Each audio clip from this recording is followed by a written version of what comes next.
Choose the correct investment portfolio for yourself. This is the only guide you will ever need, right? I've been trading now for 6-7 years. I've been in the financial markets. I've built up the passion. I've made the mistakes. And through 7 years of experience, I've compiled this little asset here for you to, one, be able to decipher which investment portfolio best suits you, and then how to obviously construct this portfolio. So just to dive in here quickly, understanding foundational portfolios, right? So choosing the right structure for your money is just as important as growing it. As a trader or investor, knowing how to structure your capital is just as important as what or when you invest into it. Whether you're just getting started with long-term investing or you're scaling capital from trading, maybe you own a business or you're making surplus income from your job, whatever the case might be, understanding your core portfolio type is highly, highly essential. Before you even start throwing money into tax-free savings or bonds or ETFs, you need to have a strategy going forward. And that's exactly what I'm going to be showing you today. So there's obviously how to choose the correct portfolio for you. And we're going to go into the different profile types, the different portfolio models, and then we can go into a little bit about, what I sort of package for clients and what I do myself personally. So have you ever wondered why two people can invest, for example, 10K and one grows it steadily and the other one loses it all, right? Now, there's different concepts when it comes to modern portfolio theory and shock ratio, how much risk you take on for potential reward. But I think the main reason is that people don't know what they're getting themselves into, and they are not adjusting their portfolio based on their own tailor-made specific needs, and they're probably just copying someone else, or they're going through to an advisor, and the advisor is probably selling them on a fund that probably doesn't have the best interest at heart for the client. So you don't need more money to invest, you just need the correct portfolio, right? Most people fail because they either copy others without understanding the risk or understanding the allocations or understanding what they're getting themselves into. They build portfolios that don't match their goals, their mindsets or psychology or the timeline, right? Lots of clients have different liquidity needs. If you're looking to buy a property or go away on holiday, at the end of the year, there's no point locking your funds up in a 10-year annuity.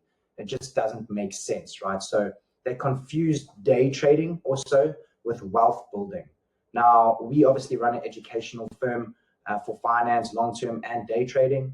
And a big misconception is that day trading is very similar to wealth building. Day trading can be a small active allocation towards your overall portfolio, but it needs to be treated and it needs to be treated separately completely. So let's quickly go into this and understand the foundational portfolios, and then we'll go on how to choose the correct portfolio for you, right? So there's many different portfolio models that you can have and that you can structure for yourself, depending on your age, your time horizon, whatever the case might be.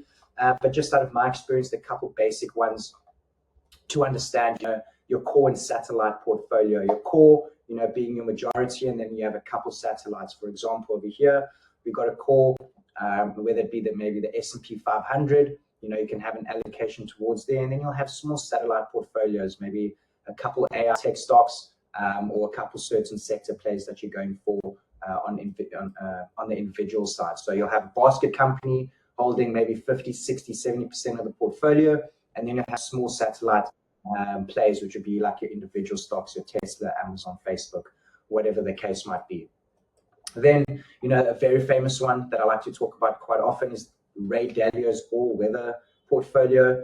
It's called the all-weather portfolio because it's meant to work throughout all different market cycles. It needs to be recession-proof, inflation-proof, whatever the case might be. And that allocation goes along the lines of 30% stocks, 40% long-term bonds, 15% intermediate bonds, 7.5% gold, and then 7.5% other commodities, gas, oil, whatever the case might be. So that's an all-weather portfolio. Obviously, you're not going to get the highest yield here, but it's going to be safe throughout all market times, financial crashes, whatever the case might be. Global diversified portfolio, right? So that's obviously having allocations throughout, with assets throughout Europe, Asia, US, whatever the case is. And, you could also have a currency hedged funds. So you've got a pretty broad spectrum across a global diversified portfolio. Tactical and active portfolio. This is leaning more towards the day trading side of things. So you're actively either rotating between sectors or asset classes. For example, I'll trade pound dollar one day and I might trade DAX the other day. And then I might maybe move over to an individual stock another day, or even crypto, depending on the case. I'm probably leaning more towards the tactical and active portfolio, but you are able to mix and match certain things, once again, depending on your risk appetite and depending on your purpose when looking to construct. You get your basic balanced portfolio, the typical 60-40 that people talk about, 60% stocks, 40% bonds. I mean, this is very, very common. This is pretty ideal for long-term capital appreciating, intentional investors with obviously lots of controlled volatility. Maybe investors that don't really like to see lots of downside, but they're still looking for a pretty decent yield. In my experience, the classic 60-40, even 70-30, depending on your risk appetite, yields are better investments than saving your money or keeping your money into a retirement annuity or even just a typical savings fund. So your balanced portfolio, pretty decent to start out with. Conservative capital preservation, that's maybe leaning more away from the stock market and more towards government bonds, corporate bonds, something that's really, really safe havens like gold or inflation protected securities, really, really low risk. But obviously the rewards very, very minimal too. This is more for wealth preservation as opposed to finding actual yield. So maybe this could be a sector of your portfolio, depending on your risk appetite once again. But yeah, that's very, very important to keep in mind. Government bonds are typically allocations that we use that still yield, but very, very safe. Then we get a growth portfolio. So this is obviously looking for maximum capital appreciation on your funds. So, biotech companies, AI stocks, emerging markets. We have little to no fixed income, so no real bonds and stuff towards this allocation. It's obviously higher risk. There's a lot more volatility. And I would suggest this obviously being more leaning towards myself, like a young investor, maybe aggressive trader, but we're still converting into our longer term holdings. So we might make active income from one sector, whether it be day trading or business, and then we might diversify it and look to allocate towards our growth portfolio, which is a little bit more longer term, but I'm looking to take on more of a risk and I'm looking for higher yield on my cash. So I'll look for, big tech companies, biotech companies, AI stocks. It can be large cap and small cap. If you want to start off like a little bit more to the lower risk side, Tesla, Amazon, Facebook, these bigger companies are probably where you want to start looking at. So that'll be a growth portfolio. Thematic is obviously just different trends, different themes, different ideas that are kind of going around the world, whether it be AI, solar, whatever the case might be, blockchain, Web3, gaming. So that's just basically specifying on a specific niche. For example, South Africa, getting in on the solar companies throughout load shedding could have been a narrative. And obviously you'll then start specifying your thematic portfolio around that sort of niche. So that's that as an example. Then we get factor-based portfolios. This is using academic investing principles, value, momentum, quality. So, Warren Buffett was a very big value investor. He'll go into the company's data sheets. He'll see the balance sheets. He'll have a look at the company's payroll, have a look at new products the company's bringing out. It's more of like a value investor seeing, certain products that the company might bring through in the long term. So looking at more of the fundamentals behind a company, the earnings, whatever the case might be, that'll be more factor-based investing. So not really looking at necessarily price charts, but, kind of the fundamentals behind the company. Then, we get the last one, which is the income-based portfolio.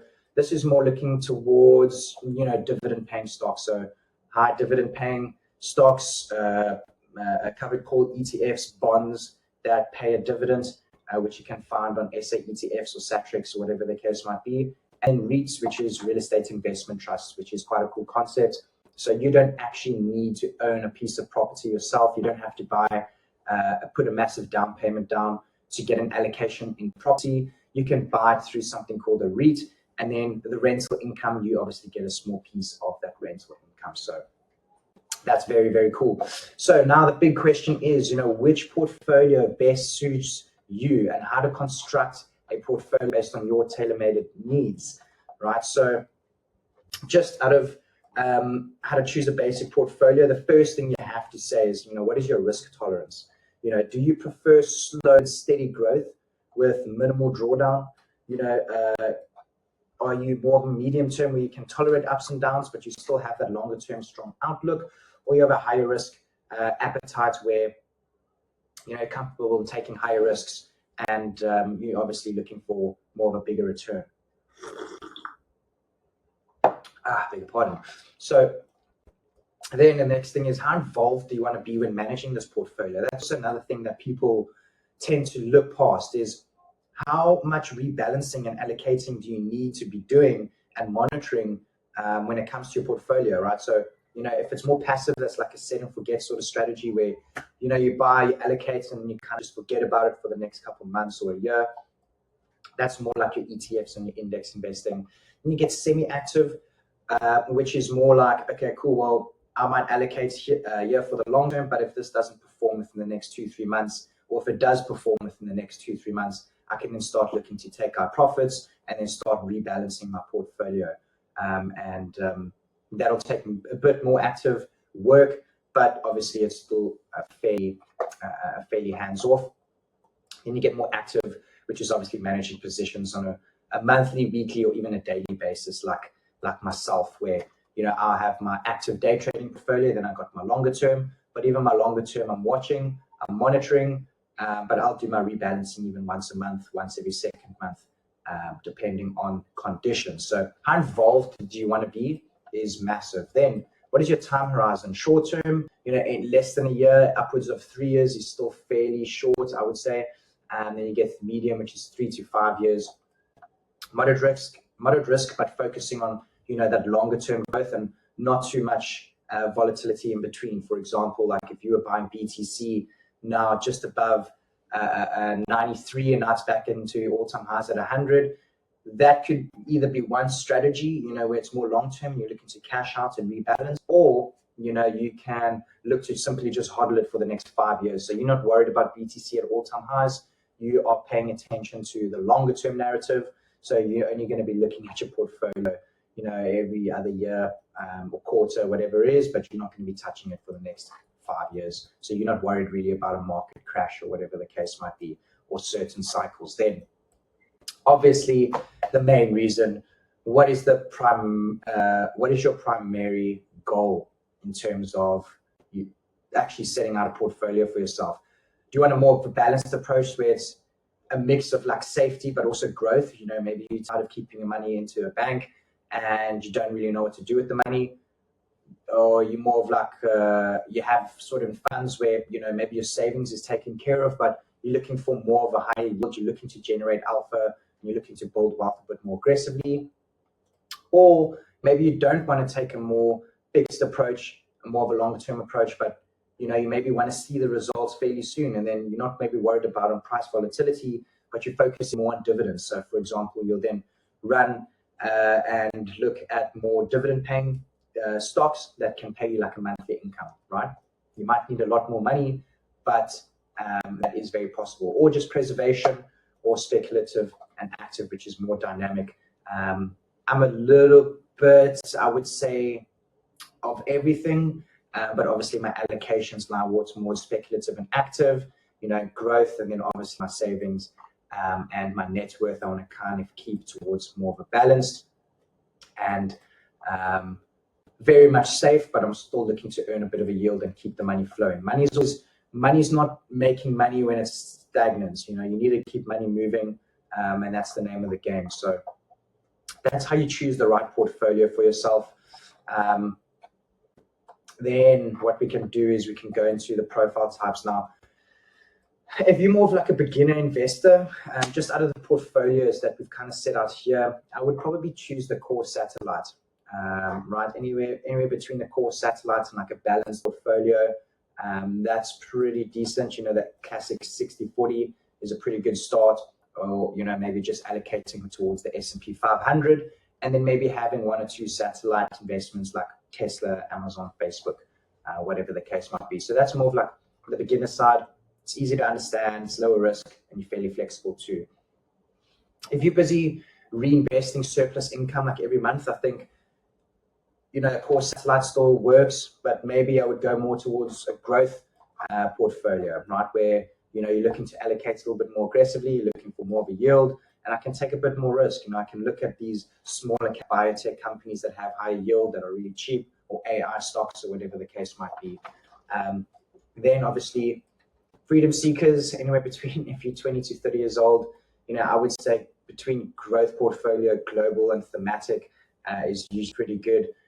If you're a high earner but you're a busy professional, in my opinion, sticking to the balance is also pretty good. Even though Ray Dalio's all-weather portfolio is pretty standard, right? It's stable, it's hands-off, it's a hedge against inflation or market crashes, and your money's pretty safe there. If you're a retiree, or you're focusing on passive income focus, or your focus is passive income, if I may say, then obviously the income portfolio might be best. Then looking at dividends or REITs will probably be more ideal. If you're advanced and hands-on, tactical, fact-based is pretty good, or even just that active portfolio, as I said, maybe looking at more of a short-term speculative approach as a day trader, or you're risk-averse conservative, then I would obviously be looking at the capital preservation or the all-weather portfolio. So all-weather capital preservation, as you can see, there's different portfolios for different needs, and you need to understand your risk appetite. You need to understand things like your time horizon, what your actual goals are before looking to go and allocate. So as you can see here, there's a lot that goes in your profile type. That would be a suggested portfolio. Once again, I'm not a qualified financial advisor. I'll be getting my degree pretty soon, and then writing my RE5. But just for educational purposes, this is a pretty standard portfolios across the board, and that's obviously how to choose the right portfolio for yourself. So obviously today I wanted to break down 3 main portfolio types for you, or the main across the board portfolio types. I'll show you the 3 main ones that we currently use for our clients at Legacy, and maybe I can help find your own match and show you how you can evolve and grow this portfolio over time. So just a basic foundational builder. This is a pretty standard, if you're a new investor, pretty low risk tolerance. You're looking to kind of get going slow but steadily. Having more of your allocations towards ETFs is pretty standard. So I would have, either the Nasdaq, the S&P 500, maybe have small allocation towards, bonds or fixed income, and then maybe a small allocation towards gold. I think you can definitely get a little bit of a yield, but your money's not going to be staying stagnant in a bank and fighting inflation. The capital accelerator, then I'd probably have, maybe a little bit less allocation towards ETFs, larger cap basket companies, but I'd maybe have definitely a larger allocation towards individual stocks, growth stocks, and then maybe even a small allocation, either as a day trader, so your active income, or looking at asymmetric bets like crypto, or even some startups. Obviously, this is going to require more work, more rebalancing, but you're definitely going to be finding higher yields for sure. And then the last one, the Legacy Architect. This is more for higher income earners, entrepreneurs. If you're an Inner Circle member, you'd know about this. This is obviously focused on capital allocation, multi-asset exposure, and intergenerational wealth. In my opinion, having your main sort of allocations in dividend, real estate, and businesses, of course, that's essential before you go and look at investing abroad. 20% growth, private equity, global exposure. So that's maybe investing in other companies across the board. I'd have maybe a lighter risk on alternatives. So if you do have a company, 10% of your holdings into crypto is still pretty large, but it's typically a yield that you would want to be involved in. And then you can either go split the last little bit between, depending on yourself. So either the legacy quant fund that we have, may just have cash staying liquid throughout certain times is also super important, or becoming an angel investor on certain deals like real estate fix and flips, or certain company startups, whatever the case might be. So this over here is actually the legacy growth fund that's currently running. This has been running from 2021.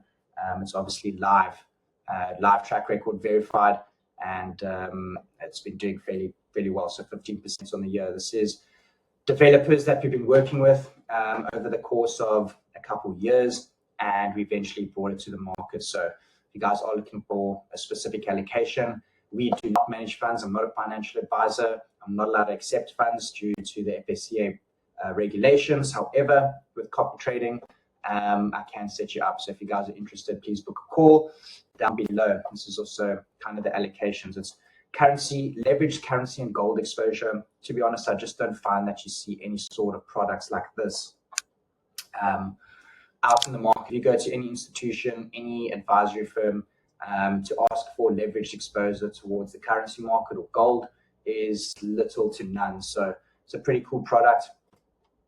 This was a performance report that we did for a client of ours, funny enough, this morning. I thought it was going to be a pretty good example. And I just wanted to show you how we were looking to allocate. So the legacy growth fund today is down a little bit, down on the week, but up on the month. He had allocations towards US equities. He obviously had his big allocation towards the index fund at the S&P 500, and he had a crypto allocation. So fairly diversified. This is how his allocation looked. He had S&P 500, he had a little bit of crypto, more aggressive here, looking for a lot more yield. He had big allocation towards our growth fund, high allocation in tech stocks, the same allocation to the S&P 500, but he's obviously seeing the results. So this is just kind of a small allocation that he had, and he's doing really well so far. So that basically wraps it up, guys. I mean, if you are an inspiring investor, or maybe you're a day trader, or even just a business owner, and you're not too sure how to allocate funds, or start, or where to start, and how to allocate towards diversifying and building a portfolio that you can optimize for higher yield, book a call down below, and let's see if I can help you out. And I'll see you guys on the next video. Cheers.